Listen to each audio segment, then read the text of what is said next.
Hi everyone, this is Dr. Joshua Schultz, and today I want to talk to you a little bit about ways that you can support emergent writers in early childhood settings. To get us started, I want you to think about what's your experience with early writers? Have you had any? And then, as you're thinking about that experience, I want you to think about ways that writing supports literacy development, if at all. Have you thought about that before? And if so, what classroom activities and instructional practices support early writers? And last, to guide your thinking throughout this lecture, I want you to think about what you want to know about early childhood writing. The objectives for this particular module lecture are: participants will be able to use student text to identify the stages of writing development and plan instruction to support the literacy development of early writers. You will also be able to evaluate baseline data to design a specific action to support early readers and writers. So basically, you're going to learn about what early writing looks like, and you're going to learn about ways that you can support early writers. To get us started, let us look at an overview of the stages of early childhood writing. I will go into each of these stages in more detail as the lecture proceeds. But these are the stages and the typical age in which the child goes through the stage. Remember, development is not always linear, so the idea that there are normal or regular stages or ages for particular stages, there are other things that make a child more complex, of course. So whether they have specific learning needs, whether they're an English language learner, um, there are a number of things that can either delay or advance development. But these are the typical ages that you will see this particular stage. We have the pre-literate, pre-conventional, emerging, developing, and beginning stages. And we will talk about them as the lecture proceeds. During the pre-literate stage, you'll most likely see students scribbling or drawing or pretending to write. As the visual on the right shows, you will see a child's scribbles. But they're starting to recognize that writing contains some kind of meaning. In the pre-conventional stage of ages 3 to 5, students will begin to rely on pictures to convey meaning. They'll begin to label and add words to these pictures. They might even sometimes write their name. They'll understand again that print and meaning are connected. They'll write some random recognizable letters that they see from the environmental print that surrounds them. And they'll begin to tell you a little bit about what their pictures mean. The visual on the right, well, to me it looks like a dad going golfing in the sun. Okay, so do you see that? They're starting to have meaning with the pictures, and they'll be able to explain that to you. So what does pre-conventional writing look like in the classroom? In a pre-conventional writing stage, the child is able to trace his or her name. They draw pictures of shared activities, perhaps like a field trip.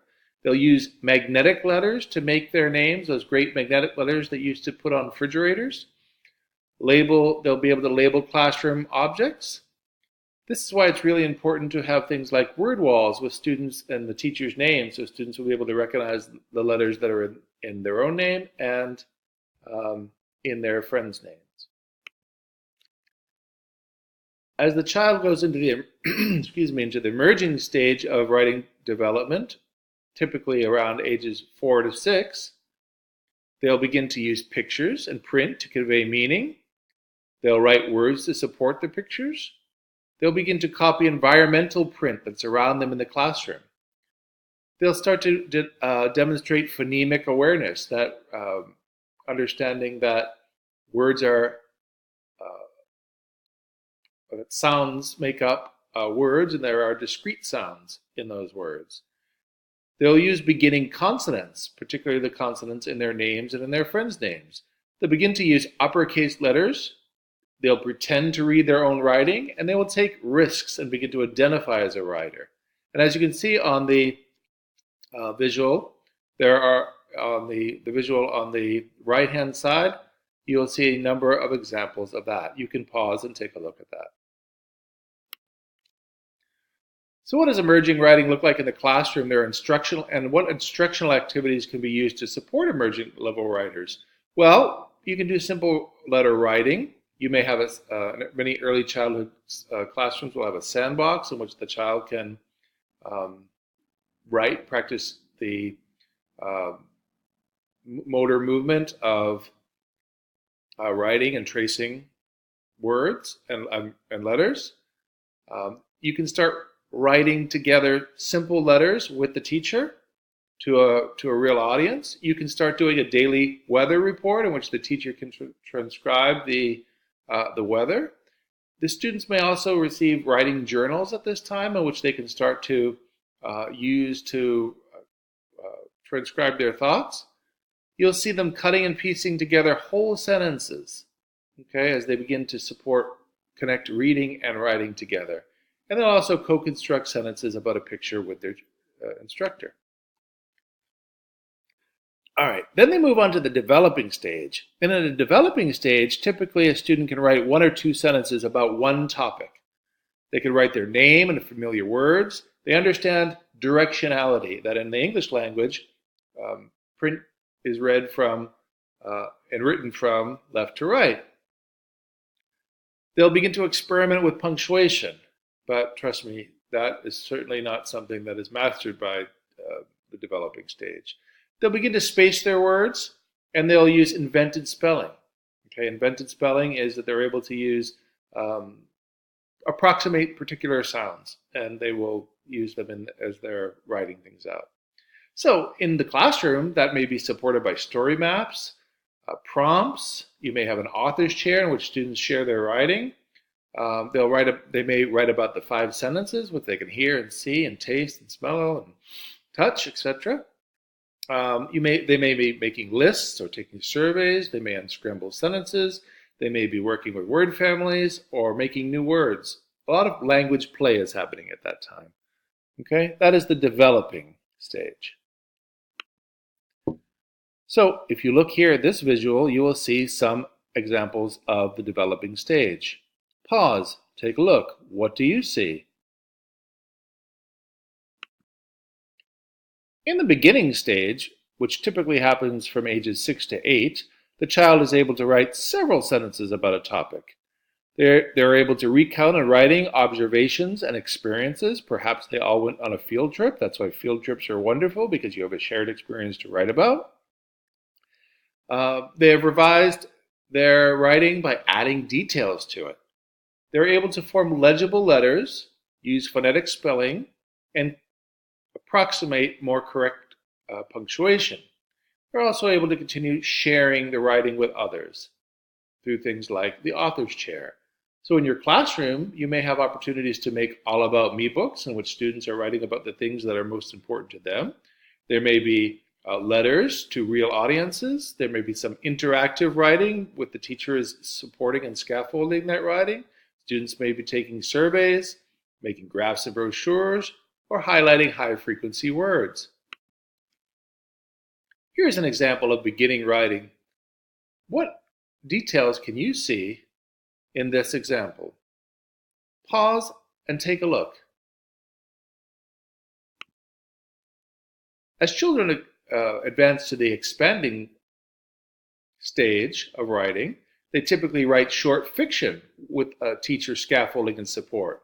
They can write in an increasing number of genres. In other words, genres are the way that texts are, it's basically the purpose of the text and the language that is used to accomplish the purpose of this text as it goes through particular stages.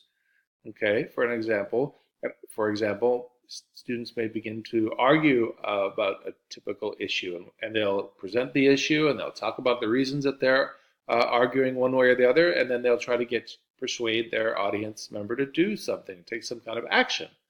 Okay, So they can do arguments, discussions. There may be informational texts, etc. There are a number of genres, persuasion, etc. Okay? They'll start to use more interesting language as their vocabulary expands. So in the classroom, they may be working with their teachers to write short stories, or they'll write informational text with guidance, such as lists, letters, and short informational reports.